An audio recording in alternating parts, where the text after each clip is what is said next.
Jason. Nice to meet you. Love it. Okay. Thank you. Yes, perfect. Hello, everybody. We're going to go ahead and get started on this beautiful day here at the U.S. Department of Agriculture. Let's go.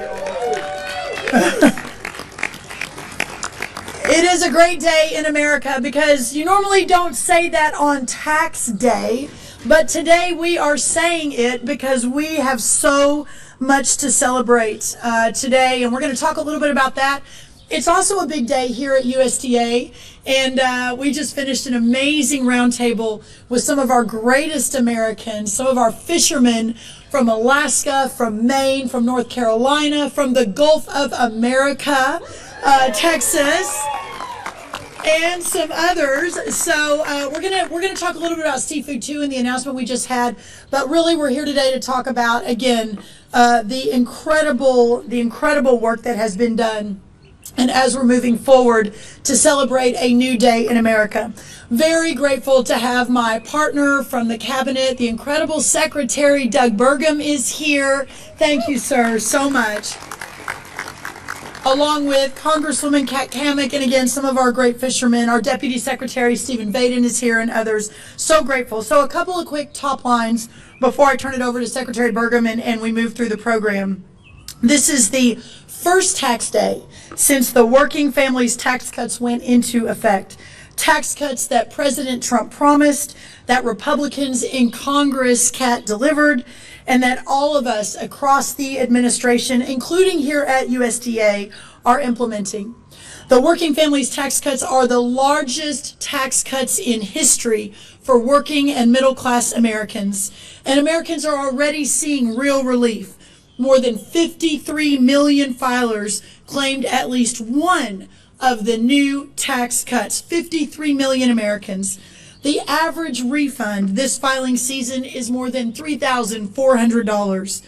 The Trump administration has delivered more refunds and larger refunds than in any one year in American history. These are really important.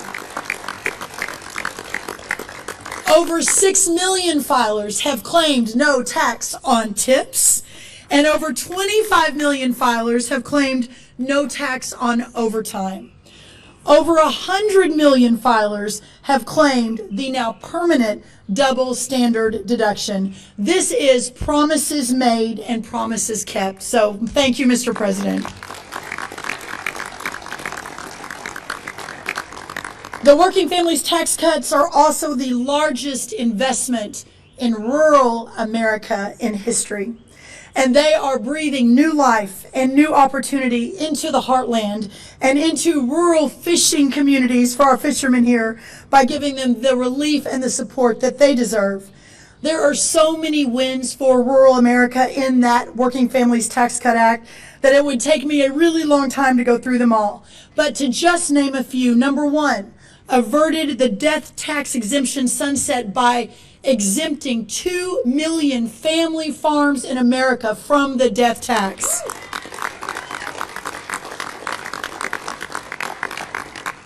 The act made it easier to invest in the family farm by making permanent 100% immediate expensing for capital-intensive business investments. It allowed farmers to defer capital gains taxes over a 4-year period instead of all at once when selling qualifying land if they sell to another farmer, supporting a new generation of farmers.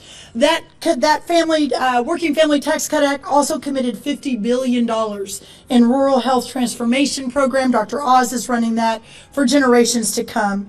It also drives $100 billion in rural investment. Again, y'all, this is unprecedented. Never before has there been an effort focused on rural America and rural communities and our agriculture communities as was this last year with this Tax Cut Act. The $100 billion moving into opportunity zones in rural America, no longer just an urban America project, and it will change everything.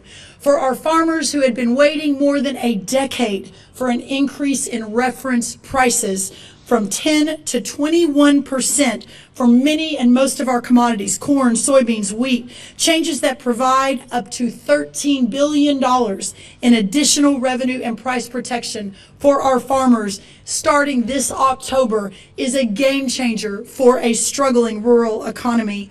And finally, building on, I believe, one of the most important and impressive wins of this president and our administration over the last year, and that is in trade and reopening the markets around the world for our great American agriculture products. This bill invested at a time, I remind people, that a big focus, Kat, was to shrink government, return power to the people, to cut taxes.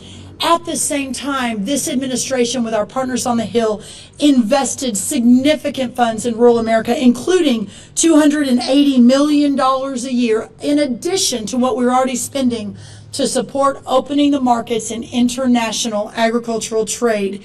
In just 1 year, President Trump brought what we inherited, which was a $50 billion agricultural trade deficit, cut it by 40%. No one thought that was possible, but the 18 new trade deals have made it possible thanks to President Trump's leadership. And finally, I'll say, in addition to Tax Day, this week also represents the 50th anniversary of the Magnuson-Stevens Fishery Conservation and Management Act, the primary law governing our fisheries in U.S. federal waters. There are so many representatives, as I mentioned, here today from all over this country representing their seafood industry. In fact, I think one behind me is an 8th generation fisherman from Maine. And I asked in our conversation, what year does that mean? So we can put it into context.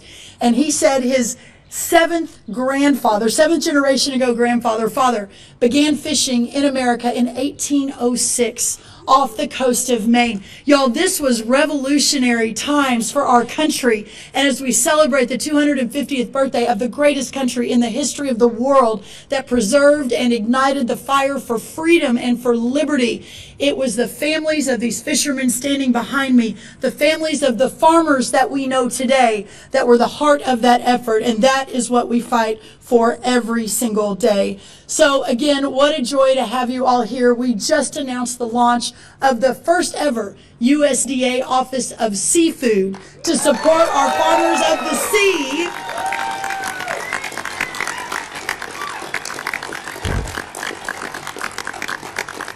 For the first time ever, the U.S. Department of Agriculture will have an office and a team fully dedicated to advancing, to honoring, to elevating, and to supporting our great farmers of the sea. And what a joy it is to be able to lead on that. Again, thank you, everyone. I'm going to turn it over to my great partner, Doug Burgum, for some thoughts, and then you'll get to hear a little bit from some of our fishermen. But what a joy to be here. And then we'll open it up for some questions from our press in the back. Thank you so much. Secretary Burgum.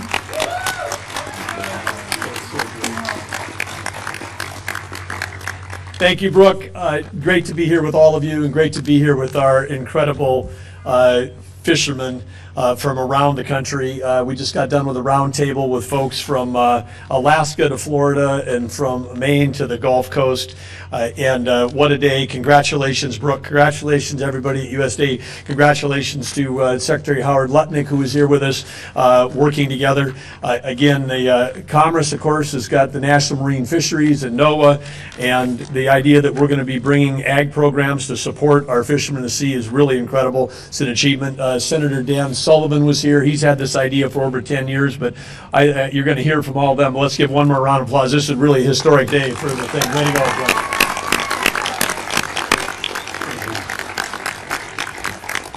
And it is tax day, and of course, as Brooke said, I mean, kind of odd that we're celebrating. This used to be the day that was the black day on the calendar, the mark that you'd put through, and like you dreaded this day would come. But here we are, and it's actually a day of celebration. It's a day of gratitude, and the gratitude goes out to everybody in Congress, both the House and the Senate, who voted for this bill. I think all of you know who those folks were, and passed very narrowly, but it passed. But by doing that thing, this is part of, again, President Trump's agenda, which was going to cut red tape, we're going to lower taxes, we're going to reinvigorate the American dream. We're going to make sure that if there's trade going on, that it was truly fair trade, and that the country stopped getting ripped off. All of those things have happened. And so what's happened in a short 15 months, our economy, the foundation of having lower taxes, less regulation, record amount of investment coming into our economy is going to be an explosion of jobs and capital investment. It's an exciting day for our country, because when people are looking at their refunds this year, on average, the ones that have come in so far have been an average of $3,500. People are getting a refund today of $3,500 because of that. That's a boost for all of them.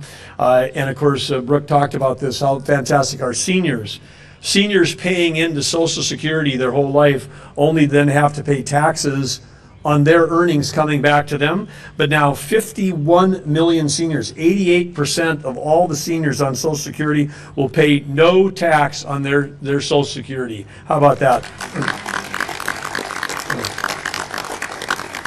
And of course, on the no taxes on tips, I mean, this is a huge thing, and President Trump can take full credit for this. I mean, he shared the story, we've all heard it, but he was talking to a person that was waiting tables at a restaurant that he was at, asking about what he could do when he was campaigning, and they said, I have to pay taxes on my hard-earned tips. And he came up with this idea, drove it through, got it passed. Sampling of this going out right now, that the people that work professionally or part-time are seeing anywhere between $3,000 and $10,000 of savings of their hard-earned money are staying in their own pockets. I think the economists are saying on average it's about $7,000. But what a gift to America for people that work hard, and the no tax on overtime. Many of you, I'm sure, did. When I was a kid, man, I couldn't wait to get past 40 hours, because that's when you finally started making a little bit of money, getting time and a half. But now to have no tax on overtime, the incentive for people to work harder and begin their own steps towards the American dream. So again, common sense policies. But I do want to say, in terms of gratitude, I want to say thank you to President Trump. Thank you to the fellow cabinet secretaries like Brooke Rollins that are here today. The team of people that we're working for a president that works 20 hours a day, gets up every day fighting for the American people. It's so inspiring and so motivating to see the policies actually in action coming together. And so with that, and with Brooke, my great partner, as it relates to the fishermen that are up here, be like, why is the Secretary of Interior talking about oceans? I mean, this is the interior, but let's all remember a couple things that between Brooke and I, between agriculture and interior, 700 million acres of land, 700 million acres of subsurface, but when you throw in the interior, where we've got responsibility for federal offshore, 3 billion acres of offshore. And I can tell you what we've turned around in the last 15 months. The prior administration had strangled every industry that you could manage that depended on public lands, whether it was timber, whether it was mining, whether it was critical minerals, whether it was oil and gas, and whether it was fishing in federal waters. All of those industries were being choked to death by regulation. Listening to those people that are out there, getting ideas from the people that are trying to, again, you're going to hear, it's not just 8th generation, 3rd, 4th, 5th generation. And 8th generation, of course, it was the first one I've met that was family was actually fishing during the War of 1812. You don't get to meet that every day. But it's incredible that now we're listening to the people that are actually the thing. That's why it's so important, the working families tax cut. Because if you're talking to farmers or ranchers or timber or miner, they're working families. These are the people of America that build things. And now that we're supporting them with the tax cuts, but supporting them with like the new Office of Seafood, great day for working families in America. And again, thank you all. Thank you, Brooke. Thank you, USDA. And thank you, everybody up here that's making it happen. Beautiful. Beautiful.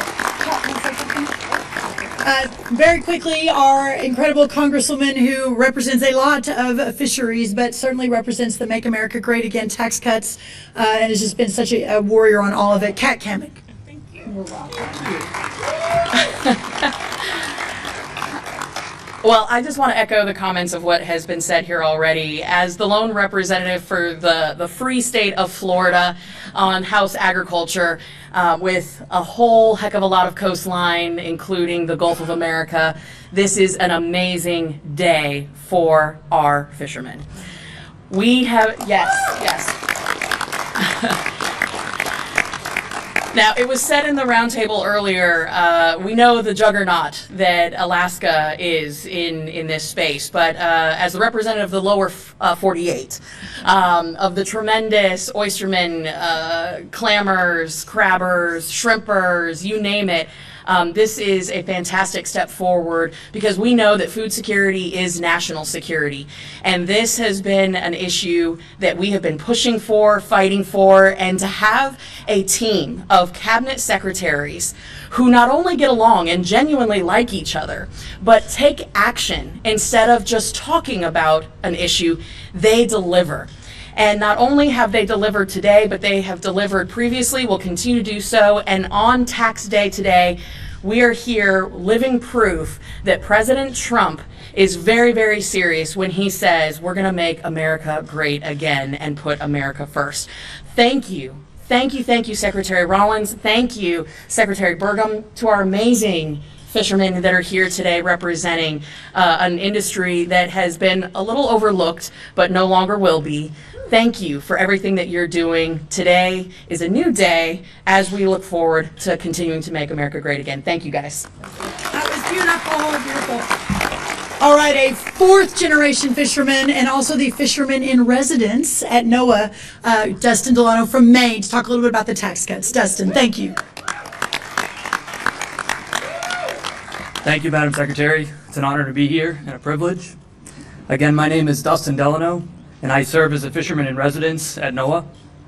But before that title means anything, before Washington, before policy, I'm a fourth generation lobsterman. I grew up in a small fishing village that depends almost entirely on commercial fishing. It's not just what we do, it's who we are. I grew up watching my dad, a single father, work all day on his lobster boat, hauling traps, battling weather, chasing a living that most people will never understand. And then he would come in, he'd grab a quick bite, and head back out to catch the evening tide to dig clams. That is what shaped me. I understand hard work as a way of life. I'm a living example of the grit and resilience that comes from making a living on the ocean as a farmer of the sea. And that is why today matters. Because for the first time in a long time, commercial fishermen are being recognized for what we truly are, food producers.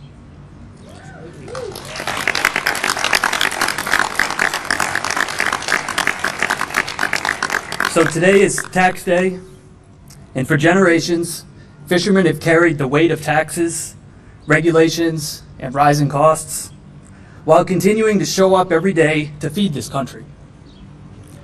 Now we are seeing meaningful change. Because of the working families' tax cuts and broader reforms, fishermen are getting real relief. We can now fully deduct meals on vessels and expense equipment, engines, gear, and even vessels, making it possible to reinvest and stay competitive. We are also seeing stronger support for small, family-run operations through expanded business income deductions.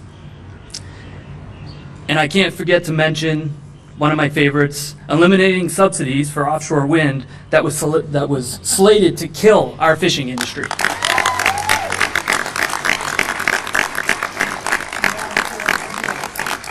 These are long overdue steps toward fairness. But what matters even more is what comes next. Bringing commercial fishermen and the seafood industry into the USDA is a milestone because access matters. Access to marketing, to risk management tools, and to financing that can strengthen this industry and support coastal communities across America. This did not happen by accident. It happened because of leadership. Because President Trump made seafood competitiveness a priority through his seafood executive order. Because leaders like Secretary Rollins, Secretary Burgum, Secretary Lutnick, and others, they didn't just listen, they took action. And for the first time in decades, fishermen are feeling something we have not felt in a long time: hope. And many of you in this audience fought for this long before me. You refused to let this industry be forgotten. So yes, today is a milestone, but it's also a starting point. For me, this moment means a great deal. But what matters more is what it means for the future, for the next generation. For the boy in Sitka, learning to mend twine with his grandfather. For the girl in Gloucester, watching her father haul traps before sunrise. For the kid in Galveston, stepping onto a shrimp boat for the first time. For the young fisherman in Kodiak, wondering if there's still a future in this life. This is not just about policy, folks. It's about people. It's about preserving a way of life. It's about ensuring that the American fisherman, the farmer of the sea, has a future in this country. And today, that future feels just a little bit closer. Thank you.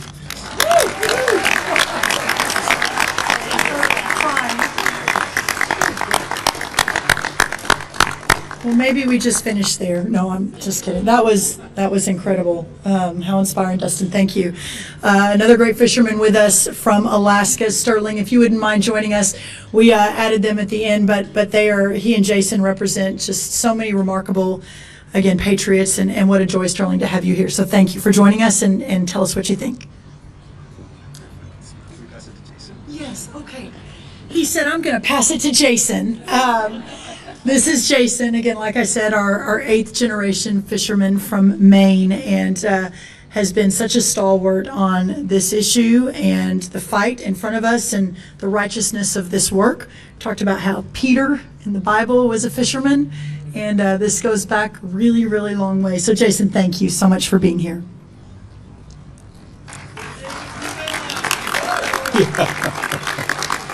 Wow, this is amazing. Sterling's a good speaker. I just met him about 15 minutes ago, and he can talk up a storm.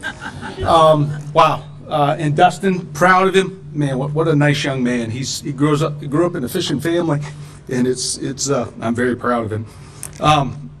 To be able to have this opportunity to be here today, thank our president. I was mentioned to them in there. I showed up 6 years ago to speak at the RNC to endorse our president. And 6 years later, I'm here witnessing a change and creation of a seafood office at the USDA. It's amazing, and we can't thank him enough. As a lobsterman, I don't know where I'm going to go with this because no one told me I was going to speak. I would say to the American people, if you ever hear anything about ropeless fishing with lobstering, stay away from it. That's bad stuff. It is so dangerous. It is so dangerous. And to within the bill, that the one big beautiful bill there, to take away that funding from all that offshore wind, oh, those people are so corrupt. They are so corrupt. And we're so happy as fishermen from the East Coast to the West Coast to see that stuff defunded. Yes. But, I don't know, how long do you want me to talk? So, I'm probably good right now. So thank you for being here, and thank you to our president. You sure? Okay. All right. Well, what an encouraging, incredible day. We are going to open it up for some questions from the press. But as we move into this portion, again, I want to thank the amazing USDA team that is here, all the work that's been done on this. I just couldn't ask for a more incredible people to work with every single day. So I think we've got some of our USDAers here. I just want to thank you all. It's my honor to serve you every day. All right, Alec, we'll take some questions. Yes, ma'am. Hi, Madam Secretary. Hello, Grace. With Politico. Hopefully Yes. you can hear me okay.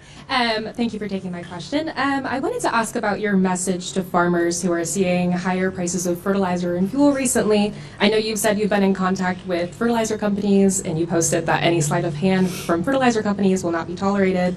How are those conversations going, and how is the administration prepared to act in response to any price gouging, and what kinds of solutions are on the table there? Well, thank you. Will you just first ask one quick question about seafood, just so we can check that box, and then we'll talk fertilizer? Okay. Well, could you walk me through, now that the office is open, what's priority number one for you guys? Oh, thank you so much. Way to go, Grace from Politico. What a great question. Listen, here's the beautiful thing. I don't have the list in front of me, but everything from crop protection tools to prioritizing seafood on the international stage. You know, you think about it, and probably a lot from the press, or maybe any of you don't fully understand, our seafood industry has been crushed by what we call the communist fish from Russia and other parts around the world, where a lot of it is toxic and it doesn't get inspected enough, if at all. One of the numbers we talked about, I think Jason brought it up in our roundtable we just finished, is that currently incoming seafood, only 0.1% is inspected, and of that 0.1%, 1/3 of it passes the inspection. So, or 1/3 of it doesn't pass the inspection. So these numbers are crazy. We've got to refocus on how we're supporting American agriculture, how we're supporting American seafood. When you think about it in the context of the Make America Healthy Again movement and what this particular industry means for making America healthy again, all of those come into play. And so for me, this seemed like such a no-brainer. I was a little startled that USDA has never had an office for seafood. We've never had an advocate for seafood for all of the programs that are at USDA, all of them, from beginning farmers and ranchers to risk mitigation to the various programs when there's weather incidents, etc. Now all of that is on the table. We have a lot of work to do to get from point A to point B, but that's very important. The second thing I'll add is it's got to be more than just the next 2 years and 9 months and a couple of days. Most of this, if not all, has to be codified. And I think I speak for Secretary Burgum and our administration, will work day in and day out with this industry to get this codified so that they don't have to go through another fight in another couple of years to get this done. So what a joy. So thank you, Grace, for that question. Now we'll talk fertilizer. Clearly, the current conflict happening across the world has had significant negative impact on the price of fertilizer. Just in the last 35, 40 days since the conflict began, fertilizer has increased 40% on average. That is in addition to the 4 years under the Biden administration where fertilizer increased then on average 40%. One day I think it increased 99%. So we've got a big short-term problem for our farmers. We also have a long-term structural problem for our farmers that has to be solved. The short term, this administration, we waived the Jones Act. We opened up lines of fertilizer from Venezuela. We entered an MOU on some critical minerals thanks to Secretary Burgum. We're doing everything we can on the short term. But the bigger question is the long term. And 2 hours ago, make a little news, I had a handful of CEOs from some of the world's largest fertilizer companies sit right up there in my office, which is right over my left shoulder. And we had a very frank discussion. The challenge is only a handful of companies in the world supply fertilizer to the world. It is a worldwide market. The good news is, especially with nitrogen, which is really the key issue right now as we're moving into planting season, that in America we have enough LNG. Thanks to President Trump's energy independence agenda, we've gone from a net importer just a decade ago to a net exporter on nitrogen, but we don't have the infrastructure, we don't have the plants, etc. here. But it is a new day, and again, this is more long term. We're focused on the short term, but I will not leave this building in 2 years and 9 months if we have not made significant progress to build out that infrastructure. And the final thing I'll say is part of that meeting was our incredible Secretary of Commerce, Howard Lutnick, and clearly with this president's focus on reshoring, some friend shoring. Canada is a big partner in this, by the way, based on some of their natural minerals, etc. But we have to ensure that we're working across the cabinet. Doug Burgum has a really big role in that as well. So that has become a significant priority recently, and we're going to stay on it. So thank you for the question, Grace. Thank you. Good to see you. Yeah, Steve Davies with AgriPulse. Thank you for doing this, Madam Secretary. If I can start off with a seafood question and then ask something else. Yes, you can. This is working great. Just make everyone ask a seafood question first. I follow the rules. Good job, Steve. How How big will the Office of Seafood be, and when will you stand it up? And go ahead. And then Well, thank you for that question. It's stood up as of today. We have been working on it over the last almost 8 months and wanted to get all of our T's crossed and our I's dotted, make sure that when we announced it, it wasn't going to be another year before it opened. It is now open today, which is really, really cool. Is Nick our... He's right there. Where are you? Right? He's right there behind you. Okay, there he is, right in the back. Yes, very good. That's our new director, a 20-year employee of the U.S. Department of Agriculture, which means he was here long before I got here, and he'll probably be here long after I go. But that's the consistency that we really wanted to put into place. A great career employee of the U.S. Department of Agriculture. We're so grateful to you, and as you build this team out and fight for these incredible people. So thank you for being here. Thank you. Mike Ellenberg. Forgive me for asking this, but the president's budget called USDA a bloated bureaucracy. What are you going to do in the next year to reduce the bloat? Well, this president has basically called all of the federal government a bloated bureaucracy. And again, Doug may want to lean into this a little bit too. I'll let him offer some thoughts. But there's no doubt that when this president first came down the escalator in 2015, and there were 17 people running in the Republican primary that year, including several Texans that I know and were friends with, and so many others, including some that are in the cabinet right now, that the president really connected with the American people. And I saw it firsthand, was the first president to really come down that escalator and saying, I'm going to go and fix Washington. I mean, I'm going to bring my own programs, but instead saying, I'm going to cut government in Washington that has grown too big. Our founders envisioned under the 10th Amendment, our 250th year this year, George Washington, Thomas Jefferson, James Madison, John Adams, Alexander Hamilton, they envisioned a very small federal government where the government closest to the people under the 10th Amendment, the states and the locals, they should be the ones making the decision for the American people. And that had gotten so big and so out of control. And so here at USDA, part of that, recalibrating the U.S. Department of Agriculture to actually focusing on agriculture, to ensuring that instead of funding the studies of the menstrual cycles of transgender mice, which was actually a funded study by the USDA till we got here, instead of funding the racism in the pest business, which was actually a study that was funded until we got here, studying the habits of queer and BIPOC farmers, the name of the study, of San Francisco, which was actually a taxpayer-funded study until we got here. So that's what the president is talking about, to ensure that we have every tool in our toolkit to support the American farmer, the American rancher, to support our rural communities, to change the trajectory of agriculture in this country so it's no longer going to be purchased and consolidated, especially by foreign adversaries and foreign countries, no longer selling our farmland to foreign adversaries like China, which has been happening for a long time.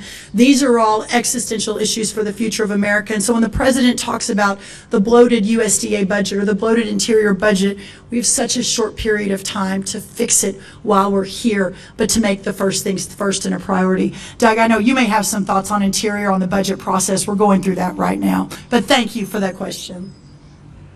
I just want to agree with everything that Brooke said and then add on, but it's fascinating when you dig in. Of course, I was in the private sector before I became governor, and then I was governor for 8 years of a state, and I had a chance to dig into the programs are there. Many of these things just grow and grow and grow, and they get outside of what, not just their core mission, but they actually get outside the guidelines of what the actual law is. Recently, of course, NEPA has been weaponized to stop infrastructure in this country. If you want to slow something down, use NEPA. If you want to kill it, use the the Endangered Species Act.